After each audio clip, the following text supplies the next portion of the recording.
Well, America is moving to ban TikTok, the Chinese-owned TikTok.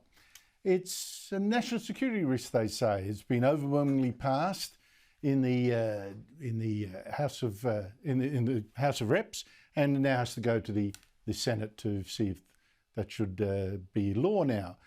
But in Australia, I don't know, for some reason, I mean, if it's a national security risk in America, why wouldn't it be the same here? But the Prime Minister seemed a little bit iffy about it all. Here he is. We don't follow other countries. What we do is we make decisions based on our security assessments. I think the Prime Minister, particularly at a time like this, doesn't need to be weak if he's got advice from the agencies, which I believe he has, that the information is being hoovered up and young people don't have a safe presence online. It's up to the Prime Minister of our country to respond in the appropriate way. I know it sounds really innocent, this TikTok, videos of people singing and dancing and all that kind of stuff, but I don't know. 8.5 million Australians use it. Maybe that's what the Prime Minister's got in mind. Anyway, joining me is the panel, James Macpherson of The Late Debate here on Sky News at 10 p.m, and Louise Elliott, business consultant and Hobart City Councillor. James, should we ban TikTok here as well?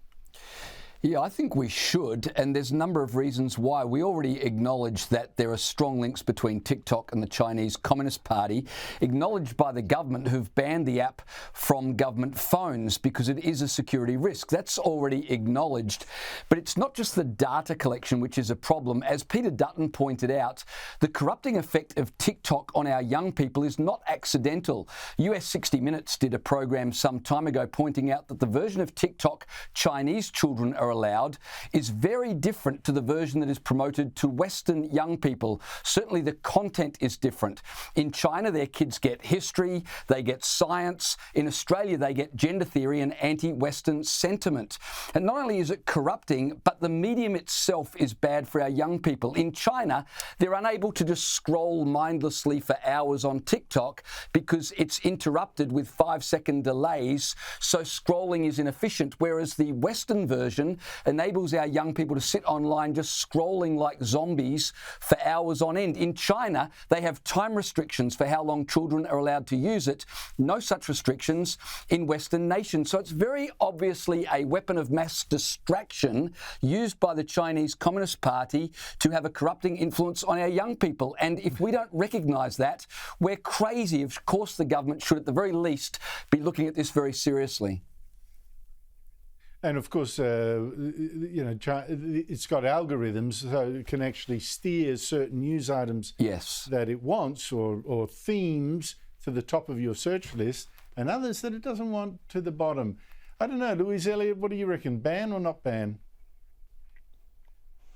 Well, I don't jump to bans pretty quickly at the best of times, but I think in this situation, it's something where the government really should be taking a stand on because there is so much at risk. What I suspect Mr Albanese is probably worried about is losing probably half of his voters, given the audience for TikTok's probably, the under 30s, so he'd worry about losing that fan club. But I think given, like I said, the risks, and given, like James said, the impact on society, how much good is it actually doing? So I'd be very happy to see it go.